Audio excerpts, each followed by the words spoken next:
नमस्कार, यज्ञ हँडलूममध्ये आपलं स्वागत आहे।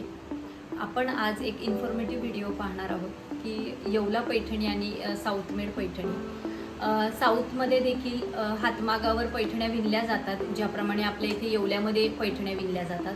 परंतु दोन्ही ठिकाणी ज्या पैठण्या विणल्या जातात त्यांच्या टेक्निकमध्ये किंवा ज्या प्रकारे ती साडी विणली जाते, पैठणी विणली जाते, त्या दोन्हीमध्ये खूप फरक आहे। साऊथमध्ये जी पैठणी विणली जाते ती जेकार्ड पद्धतीने विणली जाते आणि येवल्यामध्ये जी पैठणी विणली जाते ती पूर्णपणे हातमागावर विणली जाते। साऊथमध्ये बनवलेल्या पैठण्या ह्या जेकार्ड पद्धतीने बनवल्यामुळे त्याच्यामध्ये थोडाफार मोटारचा मशीनचा वापर केला जातो।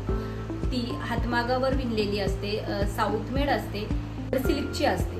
साऊथमेड पैठणी आणि येवल्याची जी पैठणी आहे ती येवल्यात विणली जाते, ती प्युअर सिल्क आणि हातमागावर विणली जाते पूर्णपणे। तर यामध्ये जी जेकार्ड पद्धतीने पैठणी विणली जाते तिला येवल्याच्या पैठणीच्या कंपॅरिझनमध्ये थोडा कमी वेळ लागतो, कॉम्प्लेक्सिटी कमी असते, विणकराला थोडे कमी मेहनत घ्यावी लागते आणि प्राईसची कंपॅरिझन केली तर येवला पैठणीपेक्षा साऊथमेड पैठण्यांच्या किमती ह्या कमी असतात। जर तुम्ही येवला पैठणी पाहताय तर ती पूर्णपणे 100% हातमागावरच विणली जाते, अगदी बुट्टी, तिचा काठ, पल्लू सर्व काही, आणि त्यामध्ये प्युअर सिल्कचे धागे किंवा रेशीम वापरलं जातं। प्युअर सिल्कच्या ह्या पैठण्या विणण्यासाठी लागणारा जो वेळ आहे तो साऊथमेड पैठण्यांच्या कंपॅरिझनमध्ये खूप जास्त आहे, कॉम्प्लेक्सिटी जास्त आहे। त्यामुळे येवल्याच्या ज्या विणल्या जाणाऱ्या किंवा येवल्यामध्ये विणल्या जाणाऱ्या ज्या पैठण्या आहेत त्यांची प्राईस ही साऊथमेड पैठण्यांपेक्षा जास्त आहे